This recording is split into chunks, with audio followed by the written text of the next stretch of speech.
Hi കൂട്ടുകാരെ, പുതിയൊരു വീഡിയോയിലേക്ക് എല്ലാവർക്കും സ്വാഗതം.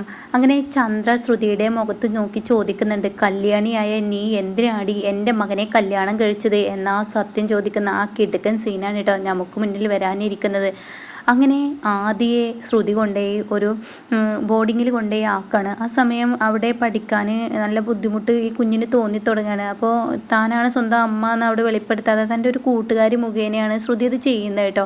അപ്പോൾ കുഞ്ഞിൻ്റെ അമ്മ ആ കൂട്ടുകാരിയായിട്ടാണ് വരിക. അങ്ങനെ ആദ്യക്ക് അവിടെ നിൽക്കാൻ കഴിയുന്നില്ല. ആദ്യക്ക് മനസ്സ് മുഴുവൻ ശ്രുതിയുടെ അരികിലോട്ട് വരാനായിരിക്കും കേട്ടോ.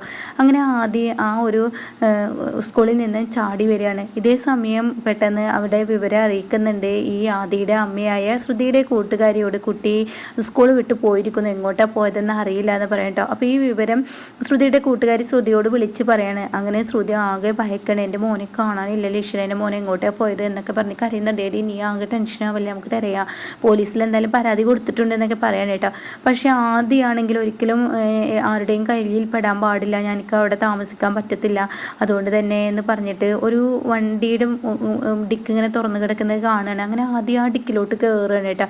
അങ്ങനെ ആദ്യക്കാണെങ്കിൽ ആ ഡിക്ക് അടക്കാനും അറിയുന്നില്ല. അങ്ങനെ പിന്നീട് ഇത് സച്ചിയുടെ വണ്ടിയായിരിക്കും കേട്ടോ. സച്ചി ഇതൊന്നും അറിയാതെ തൻ്റെ വണ്ടി എടുത്ത് പോകുമ്പോൾ പോലീസുകാർ ഈ കുഞ്ഞിനെ തിരഞ്ഞ് പരിശോധനയ്ക്ക് ഇങ്ങനെ ചെക്കിങ്ങിന് ഇറങ്ങിയിരിക്കുകയാണ്. അങ്ങനെ ഇരിക്കുകയാണ് ഒരു കുഞ്ഞിങ്ങനെ ഡിക്കിൽ കിടക്കുന്നത് പോലീസുകാരുടെ കണ്ണിൽ പെടുന്നത്. പിന്നീട് പോലീസുകാർ സച്ചിയുടെ വണ്ടി തടയാണ്.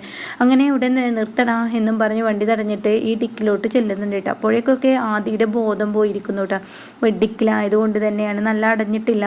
അപ്പോൾ പോലീസുകാർ പറയാണ്, ഇത് എന്താടാ നീ കാണിച്ചു വെച്ചത്. അപ്പോഴാണ് സച്ചി വന്ന് നോക്കുന്നത് കേട്ടോ. നോക്കുമ്പോൾ കാണുന്ന കാഴ്ച ആദിയായിരിക്കും കേട്ടോ. ആദിയെ കാണുന്നു. ആദി നീ എങ്ങനെയാടാ ഈ ഡിക്കിൽ അകപ്പെട്ടത്. അപ്പോൾ പോലീസുകാർ പറയുന്നുണ്ട്, നീ എന്താടാ ഈ കാണിക്കുന്ന ഒരു കുഞ്ഞിനെ, ഇവനെ ഞാൻ അറിയൂ, ഇവന് എനിക്ക് വേണ്ടപ്പെട്ട കുട്ടിയാന്ന് സച്ചി പറയുന്നുണ്ട് കേട്ടോ. ഇവനെങ്ങനെ എൻ്റെ വണ്ടിയിൽ എപ്പോഴാണ് കയറിയതെന്ന് അറിയില്ല എന്നൊക്കെ ഇങ്ങനെ പറയുമ്പോൾ ഇതിനെ ഒരു സ്കൂളിൽ പഠിപ്പിക്കുന്ന ഒരു കുട്ടിയാണ്, ആ ബോർഡിങ്ങിലെ കൊണ്ട് അതിൻ്റെ അമ്മ ആക്കിയതാണ്, എന്നിട്ട് അവൻ അവിടെ നിന്ന് ചാടി വന്നതെന്ന് പറയുന്നുണ്ട് കേട്ടോ. ഇതേ സമയം പോലീസുകാർ ഇങ്ങനെ പറയുമ്പോൾ ഉടൻ തന്നെ സച്ചി നീ കയറ്, വണ്ടിയിലോട്ട് കയറ്, ഇനി എന്തായാലും നിന്നെ അറസ്റ്റ് ചെയ്തേ പറ്റുള്ളൂ, ഇതിൻ്റെ സത്യാവസ്ഥ എന്താണെന്ന് അറിയട്ടെ എന്ന് പറയുമ്പോൾ സച്ചി പറയണ, ഒരു മിനിറ്റ് എനിക്ക് എൻ്റെ വീട്ടുകാരെ വിവരം അറിയിക്കണമെന്ന് പറഞ്ഞിട്ട് സച്ചി പെട്ടെന്ന് രേവതിക്ക് വിളിക്കുകയാണ് കേട്ടോ. അങ്ങനെ രേവതിയോട് പറയാണ്, ആദ്യം എൻ്റെ വണ്ടിയുടെ ഡിക്കിൽ കിടന്നിരുന്നു, എന്താ സംഭവം എന്ന് എനിക്കറിയില്ല, അവനെ ഒരു ഓർഫനേജിൽ കൊണ്ടാക്കി എന്നൊക്കെ പറയുന്നത്. ഇപ്പോൾ ആദ്യം ഹോസ്പിറ്റലിൽ അഡ്മിറ്റ് ആക്കാൻ പോയിരിക്കുകയാണ്, ഈ വിവരം അവരെ അറിയിക്കണ്ടേ, അതുകൊണ്ട് നീ എന്തെങ്കിലും ചെയ്യുമെന്നെങ്കിൽ ആദ്യയുടെ അടുത്തോട്ട് നീ എത്താൻ നോക്കുക എന്നൊക്കെ ഇങ്ങനെ സച്ചി രേവതിയോട് വിളിച്ച് പറയാണ്. അപ്പോൾ ഉടൻ തന്നെ രേവതി ശരിയെന്നും പറഞ്ഞ് ഫോൺ വെക്കാൻ കേട്ടോ, ഞാൻ പോലീസ് സ്റ്റേഷനിലാണെന്നും പറയുന്നുണ്ട്. അങ്ങനെ ഈ സമയം ഈ കുഞ്ഞിനെ ഹോസ്പിറ്റലിൽ കൊണ്ടാക്കിയിരിക്കുകയാണല്ലോ. അപ്പോൾ രേവതി അവിടെ നിന്ന് ഇറങ്ങാൻ വേണ്ടി രവിയോട് പറയാണ്, ആദ്യം ഇങ്ങനെ ഹോസ്പിറ്റലാണ് അത്രേ, സച്ചേട്ടൻ്റെ വണ്ടിയുടെ ഡിക്കിലാണ് കയറിയിരിക്കുന്നത്, അതുകൊണ്ട് തന്നെ ചെറിയൊരു ബോധമില്ല, അപ്പോൾ ഹോസ്പിറ്റലാണ്, അതുകൊണ്ട് അവരെ വിവരം അറിയിക്കണം, വീട്ടുകാരെന്തായാലും ഞാൻ വിവരം അറിയിക്കുന്നില്ല അച്ഛൻ, ഞാൻ അങ്ങോട്ടേക്ക് പോട്ടെ എന്ന് പറഞ്ഞിട്ട് രവിയോട് പറഞ്ഞിട്ട് വിവരങ്ങൾ പറഞ്ഞിട്ട് ഇറങ്ങുന്നുണ്ട് കേട്ടോ. പിന്നീടാണെങ്കിൽ ശ്രുതി കരയാണ്, തൻ്റെ കുഞ്ഞിനെ കാണാനില്ല എന്ന് ഈ കൂട്ടുകാരി പറഞ്ഞിട്ട് കരയുമ്പോഴാണ് കേട്ടോ കൂട്ടുകാരിക്ക് ഈ പോലീസുകാരുടെ വിളി വരുന്നത്. കുഞ്ഞിനെ കിട്ടിയിട്ടുണ്ട്, കുഞ്ഞിന് ഹോസ്പിറ്റലുണ്ട് എന്ന് പറയുന്നത് കേട്ടോ. അപ്പോൾ ഈ ആരാണ് എന്താണെന്നൊന്നും പറയുന്നില്ല. അങ്ങനെ പിന്നീട് ശ്രുതി വിവരം കേട്ടോടെ തന്നെ ഹോസ്പിറ്റലിലോട്ടും കുഞ്ഞിൻ്റെ അടുത്തോട്ട് എത്തണം കേട്ടോ. അപ്പോഴേക്കൊക്കെ കുഞ്ഞിന് ബോധം വന്നിരിക്കുന്നു. അടുക്കിൽ ആ ഒരു ബുദ്ധിമുട്ടുള്ളത് കൊണ്ട് തന്നെ വലിയ കുഴപ്പമൊന്നുമില്ലാതെ ആ ഒരു ബോധം പോയത് മാത്രമേ ഉണ്ടാവുള്ളൂ കേട്ടോ. അപ്പോൾ കുഞ്ഞിങ്ങനെ ഇരിക്കുമ്പോൾ തൻ്റെ അമ്മ ശ്രുതി വരികയാണ്. അപ്പോൾ ശ്രുതിയെ കണ്ടോടെ തന്നെ കുഞ്ഞിങ്ങനെ കരയണം, ആദ്യം കരയണം. അപ്പോൾ ആദ്യം ഇങ്ങനെ അമ്മയെ കെട്ടിപ്പിടിച്ച് അമ്മയെന്നൊക്കെ പറയുമ്പോൾ, മോനെ നീ എന്തിനാടാ സ്കൂളിൽ നിന്ന് ചാടി വന്നത്, ഞാൻ നിന്നെ ബോർഡിങ്ങിലാക്കിയത് ഈ അമ്മക്ക് നിന്നെ നോക്കാൻ കഴിയാത്തത് കൊണ്ടല്ലേ.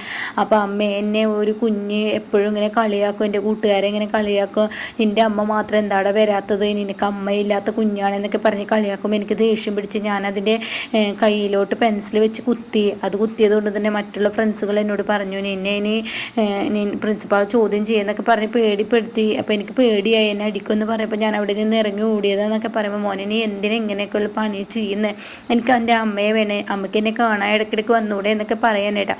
അപ്പോൾ മോനെ ഇങ്ങനെ ടെൻഷൻ ആവില്ല, എന്തായാലും ഞാൻ ഇനി ഡോക്ടറെ കണ്ടിട്ട് വരാൻ, നീ ഇവിടെ ഇരിക്കുമെന്ന് പറഞ്ഞിട്ട് ശ്രുതി ഡോക്ടറുടെ അരികിലോട്ട് പോകുന്നുണ്ട് കേട്ടോ. പക്ഷേ ഈ ഡോക്ടർ ആണെങ്കിലോ ശ്രുതി രണ്ടാമത്തെ ഒരു ഡെലിവറിക്ക് വേണ്ടിയിട്ട് ഒരു ട്രീറ്റ്മെൻ്റ് ഒക്കെ തുടങ്ങിയിട്ടുണ്ടല്ലോ, ആ ഒരു ഡോക്ടർ ആയിരിക്കും കേട്ടോ. അപ്പോൾ ആ ഡോക്ടർ ഇവിടെ തന്നെ, നീയോ എന്താ ഇവിടെ എന്ന് ചോദിക്കുമ്പോൾ, ഞാൻ എൻ്റെ കുഞ്ഞിൻ്റെ അടുത്തോട്ട് വന്നതാന്ന് പറയാം. നിനക്ക് കുഞ്ഞോ എന്ന് ചോദിക്കുമ്പോൾ, എൻ്റെ മോനാണ് ഇവിടെ ഡിക്കിൽ നിന്ന് കിട്ടിയ ആ കുഞ്ഞെന്ന് പറയാനുണ്ട്. അപ്പോൾ ഡോക്ടർ അപ്പോൾ നീ അബോഷൻ എന്ന് പറഞ്ഞത് അല്ല, അതെൻ്റെ മോനാണെന്ന് പറയുന്നുണ്ട് കേട്ടോ.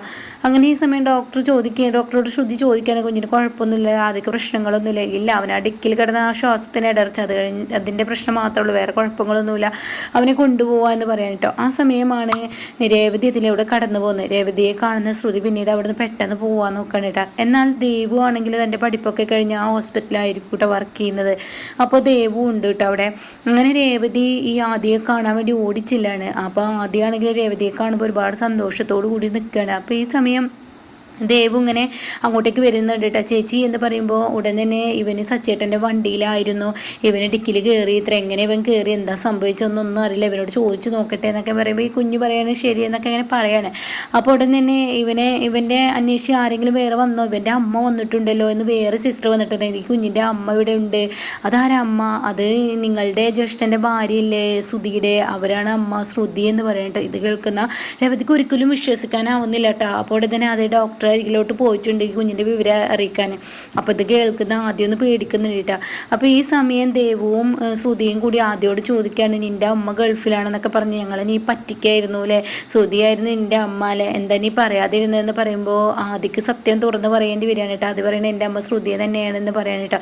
ഇതേ സമയം എനിക്ക് നിൻ്റെ അമ്മയുടെ കൂടെ നിൽക്കാൻ വേണ്ടിയിട്ടില്ലേ നീ ആ ഒരു ഓർഫനേജിൽ നിന്ന് ചാടിപ്പോന്നത്, അപ്പോൾ ഉടനെ തന്നെ എനിക്ക് എൻ്റെ അമ്മയുടെ കൂടെ നിൽക്കണം, എന്നാൽ ഞാൻ അതിനുള്ള വഴി ഉണ്ടാക്കി തരാം എന്ന് പറഞ്ഞിട്ട് അവിടെ നിന്ന് പെട്ടെന്ന് ഈ കുഞ്ഞിനെയും കൊണ്ട് നേരെ പോലീസ് സ്റ്റേഷനിലോട്ട് പോവാണ് കേട്ടോ, അതേയും കൊണ്ട്. എന്നിട്ട് ആ കുഞ്ഞ് തന്നെ പറയുന്നുണ്ട് ഞാനാണ് സച്ചിയുടെ വണ്ടിയിൽ കയറിയിരുന്നത് എന്ന് കുഞ്ഞ് പറയുന്നത് കൊണ്ട് തന്നെ സച്ചിയെ വെറുതെ വിടുകയാണ് കേട്ടോ. അങ്ങനെ ഇവർ രണ്ടുപേരും കൂടിയിട്ട് ആദ്യം കൊണ്ട് ചന്ദ്രമതിയുടെ അടുത്തോട്ട് എത്തുകയാണ് കേട്ടോ. അപ്പോൾ ഉടൻ തന്നെ ഉണ്ടായ സത്യങ്ങളെല്ലാം പറയുകയാണ്. രേവതി സച്ചിയോട് പറയാണ് ഇത് ശ്രുതിയുടെ കുഞ്ഞാണ്, ഇത്ര അവൾ അബോഷനായി എന്ന് പറഞ്ഞുണ്ടാക്കിയത് കള്ളമാണ്, അവളുടെ ആദ്യത്തെ കുഞ്ഞാണിത്, ഈ കല്യാണിയാണ് എന്നുള്ള സത്യം കല്യാണിയാണ് എന്നൊക്കെ ഇങ്ങനെ പറഞ്ഞു കൊടുക്കണം കേട്ടോ. ഇത് കേൾക്കുന്നതിനോട് കൂടി സച്ചി ആകെ ഞെട്ടിപ്പോവാണ് കേട്ടോ. അങ്ങനെ മൂത്ത മകൾ കല്യാണി എന്ന് പറയുന്നത് നമ്മളെ വീട്ടിൽ താമസിക്കുന്ന ശ്രുതിയാണെന്ന സത്യമൊക്കെ ഇങ്ങനെ പറഞ്ഞു കൊടുക്കണം കേട്ടോ സച്ചിയോട്. ഇനി ഇവളെ അങ്ങനെ വിട്ടാൽ പറ്റത്തില്ല, ഈ കുഞ്ഞ് അത്രയും അതിൻ്റെ അമ്മയുടെ കൂടെ ജീവിക്കാൻ ആഗ്രഹിക്കുന്നുണ്ട്, ആദ്യം നന്നായി നമുക്ക് എല്ലാവർക്കും അറിയായിരുന്നല്ലോ. അപ്പോൾ അത് കേട്ടോടെ തന്നെ സച്ചി പറയണേ ഇതിങ്ങനെ വെറുതെ വിടാൻ പറ്റില്ല. അപ്പോൾ രേവതിയും പറയണേ ഈ കള്ളക്കളി എന്തായാലും ഈ വീട്ടിലെല്ലാവരോടും പറയണമെന്ന് പറയുന്നുണ്ട് കേട്ടോ. ഇതേ സമയം ശ്രുതിയാണെങ്കിലോ രേവതിയും ദേവുമൊക്കെ അവിടെ നിന്ന് പോയെന്ന് കരുതി തൻ്റെ കുഞ്ഞിനെ കൂട്ടിക്കൊണ്ടുവരാൻ ശ്രമിക്കുകയാണ്. ആ ഹോസ്പിറ്റലിലോട്ട് വീണ്ടും പോവുകയാണ്. അപ്പോൾ ഹോസ്പിറ്റലിൽ ചെന്നപ്പോൾ ആദ്യം വേറൊരുത്താൾ കൊണ്ടുപോയി എന്ന് പറയണ്ട. അങ്ങനെ ആ വിവരം തിരക്കാണ്, ആരാണ് കൊണ്ടുപോയതെന്ന് ചോദിക്കുമ്പോൾ രേവതി എന്ന് പറയുന്ന ആളാണ് കൊണ്ടുപോയതെന്ന് പറയട്ടെ. ഇത് കേൾക്കുന്ന ശ്രുതി ആകെ പെട്ടുപോകണം. ഈശ്വര ഞാനിനി എന്താ ചെയ്യുക, ആദ്യം കിട്ടാൻ, ആദ്യേ അവൾ കൊണ്ടുപോയിട്ടുണ്ടെങ്കിൽ അത് പ്രശ്നമാണല്ലോ എന്നിങ്ങനെ ചിന്തിക്കുന്നുണ്ട് കേട്ടോ. എന്നാൽ ഈ സമയം ഇനി ചന്ദ്രമതിയോടും സച്ചിയോടൊക്കെ എല്ലാ സത്യങ്ങളും തുറന്ന് പറയാൻ കേട്ടോ. ഇതോടുകൂടി ചന്ദ്രമതിയുടെ യഥാർത്ഥ മുഖം ഇനി ശ്രുതി കാണാനിരിക്കുകയാണ് കേട്ടോ. ചന്ദ്രമതിയിൽ നിന്നും രേവതിയിൽ നിന്നും ഒരു 8ൻ്റെ പണി തനിക്ക് കിട്ടുന്ന ഒരിക്കലും പ്രതീക്ഷിച്ചിട്ടില്ല. അത്രയും വലിയൊരു പണിയാണ്, അത്രയും വലിയൊരു തിരിച്ചടിയാണ് കേട്ടോ ഇനി ഇവിടെ കിട്ടാൻ പോകുന്നത് ശ്രുതിക്ക് കേട്ടോ. അപ്പോൾ എന്തായാലും ഇനി ചന്ദ്രമതി ചോദിക്കുന്നുണ്ട് കല്യാണിയായ നീ എന്തിനാടി ഇത്രയും പണക്കാരിയാണെന്ന് പറഞ്ഞ് മലേഷ്യക്കാരിയുടെ മകളാണെന്ന് പറഞ്ഞിട്ട് നീ എന്തിനാടി എൻ്റെ മകനെ കല്യാണം കഴിച്ചതെന്ന് പറഞ്ഞ് തലങ്ങും വിലങ്ങും ഇട്ടെടുക്കുന്ന ആ കിടക്കുന്ന സീനൊക്കെ നമുക്ക് മുന്നിൽ വരാനിരിക്കുന്നുണ്ട് കേട്ടോ. അപ്പോൾ ഇതുപോലെ അപ്കമിങ് റിവ്യൂ കേൾക്കാൻ താല്പര്യമുള്ളവർ ചാനൽ സബ്സ്ക്രൈബ് ചെയ്തിട്ടാണ് ഞാനിടുന്ന വീഡിയോയുടെ നോട്ടിഫിക്കേഷൻ നിങ്ങൾക്ക് പെട്ടെന്ന് ലഭിക്കും കേട്ടോ.